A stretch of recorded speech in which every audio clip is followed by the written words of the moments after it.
करी जो चांडाळ, त्याची विद्या तत्काळ निष्फळ. तो अपयश पावे कुटील, विजय न होय कोठेही. विजय न होय कोठेही. चांगल्या माणसाचं आता वर्णन होतं महाराज. आता वाईट माणसाचं वर्णन सांगायला शेजारी स्वामीनं सुरू केलेलं आहे. जो माणूस गुरुची निंदा करतो, गुरुचा द्वेष करतो, गुरुचा अपमान करतो, त्याची विद्या सफल होत नाही महाराज. ज्या गुरुकडून विद्या शिकायची आहे आणि त्या गुरुचा अपमान, त्या गुरुची निंदा, त्या गुरुचा द्वेष करायचा म्हणून त्याची विद्या सफल होत नाही. त्याचा वारंवार अपमान झाल्याशिवाय राहत नाही आणि जगामध्ये त्याची निंदा झाल्याशिवाय राहत नाही, असं गुरुद्वेषी माणसाचा अशा प्रकारे सांगतात. मात्र द्वेष करी त्रिशुद्धी, भार्या सती भरे व्याधी. पितृद्वेषे कुबुद्धी, पिशाच होऊन हिंडेतो. आईचा द्वेष केला ना, आईचा द्वेष केला, आईची निंदा केली किंवा आईला शिव्या दिल्या तर जवानीमध्ये बायकोला रोग झाल्याशिवाय राहणार नाही महाराज. जवानीमध्ये बायकोला रोग झाल्याशिवाय राहणार नाही, बायको मेल्याशिवाय राहणार नाही. आईची निंदा आईला मारतो जो, आणि वडिलाची निंदा करतो का, वडिलाचा द्वेष करतो का, त्याला काय होतं? पिशाच बुद्धी, म्हणजे भूतासारखा. जिवंतपणी ह्याला भूत म्हणतात. बापाला शिव्या देणाऱ्या माणसाला काय भूताची अवलाद आहे का म्हणतात. हे बापापासून निर्माण झालं नाही ना, असं डायरेक्टच म्हणतात लोक. पिशाच बुद्धी, भूतासारखी बुद्धी त्याची होते महाराज. वडिलाला शिव्या दिल्यानंतर, मारल्यानंतर, असं वाईट लोकांचं करते सांगतात. बंधुद्वेष करिता साचार, होय धनाचा संवार. भार्या पतिव्रता निर्धार, अर्धांग जाय तिच्या द्वेषे.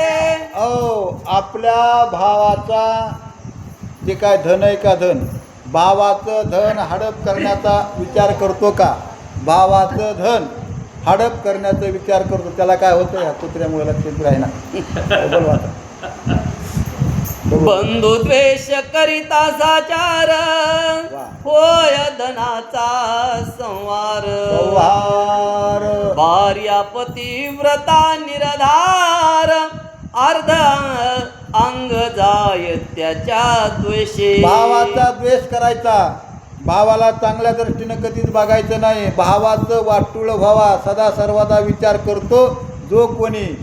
ह्याचा धनाचा रास झाल्याशिवाय राहत नाही मला. हे भिकारीच होतो. भावाला जर वाईट विचारानं बघितलं, भाऊ आपल्यापेक्षा मोठा झालाच नाही पाहिजे असा जर विचार केला तर ह्याच भिकारी झाल्याशिवाय राहत नाही. पत्नी पतिव्रता आहे महाराज, पत्नी पतिव्रता आहे. पार्वतीसारखी, लक्ष्मीसारखी जी पत्नी का महाराज, पण तिचा संशय धरतो, तिचा सदा सर्वदा संशय धरतो.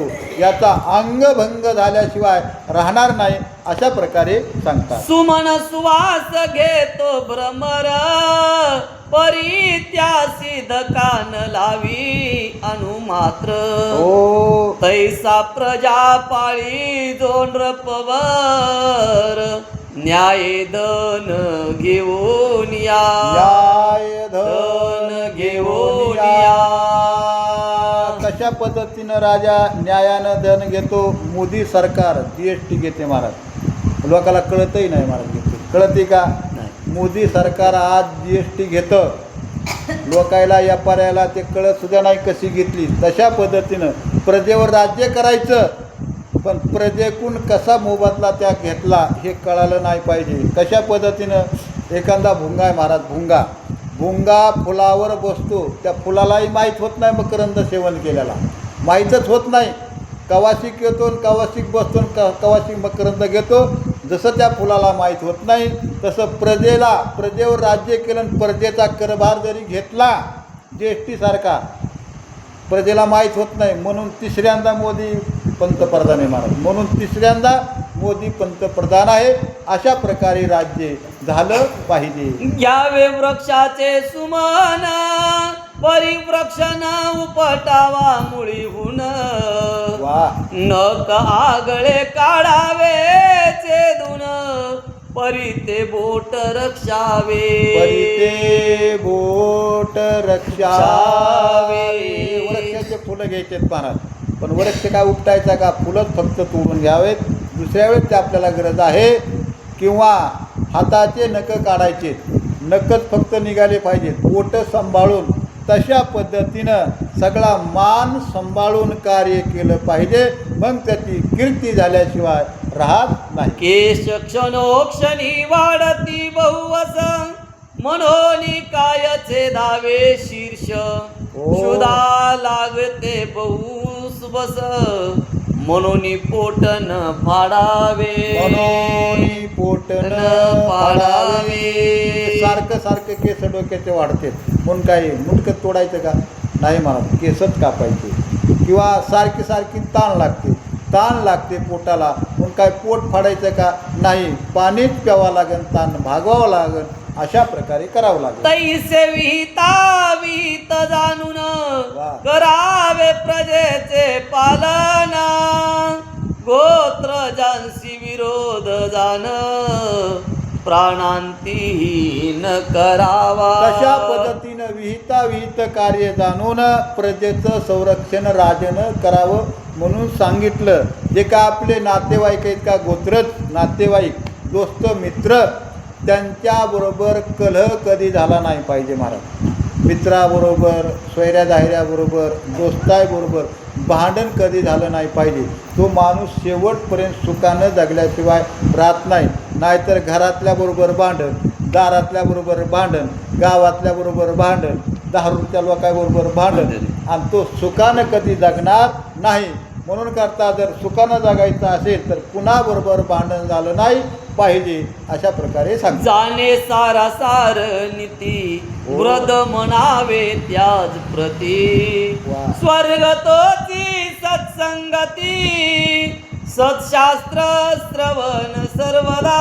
हो, सारासार नीती जाणणाऱ्याला काय म्हणावं? वृद्ध म्हणावं. सारासार वृद्ध माणसाला नाही. वृद्ध माणसं झालेत महाराज, पण सारासार विचारच कळत नाही. सार काय ना सार काय. म्हातारे झाले, उद्या तटकीवर बांधायची तयारी महाराज काय लोकांची, तरी सारासार विचार त्यांना कळतच नाही. ज्याला सारासार विचार कळतो का त्याला वृद्ध म्हणावं. पुढचा तुकडा. स्वर्ग तोची सत्संगती शास्त्र श्रवण सर्वदा. हा, स्वर्ग तोची सत्संगती महाराज. सत्संगती म्हणजे स्वर्ग आहे. चांगल्या लोकांबरोबर संगती केल्यानंतर स्वर्ग कुणी बघितलाय? स्वर्ग कोण जाऊन आले? स्वर्गाला कोण जाऊन आले? मेल्यानंतर नरकाला जातो का स्वर्गाला जातो हे कुणीच वरी जाऊन आलं नाही महाराज. सत्संगतीमध्ये स्वर्ग आहे. आता आळंदी ते पंढरपूर यात्रा आहे महाराज, आणि त्या सत्संगामध्ये तोच तिथला स्वर्ग आहे. किंवा आल्यानंतर माणसं सहज म्हणतात, काय राव आम्ही आळंदीला गेलो होतो. अरे, स्वर्गापेक्षाही जास्त आनंद त्या आळंदी ते पंढरपूर वारीमध्ये आहे.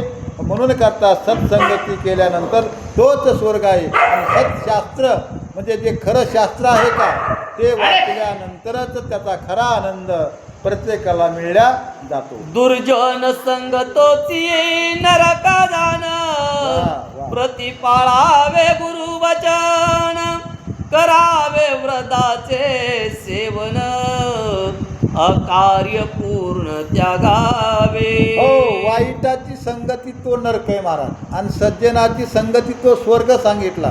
सज्जनाची संगती केली की स्वर्गात राहिल्यासारखे, आणि दुर्जनाची संगती केली की नरकात राहिल्यासारखे. म्हणून करता आपल्याला राहायचंय कुठं आपण ठरवायचं. गुरुची सेवा, आईवडिलाची सेवा, साधू संतांची सेवा किंवा सत्संगामध्ये राहिलं की ते निश्चित स्वर्ग आहे महाराज.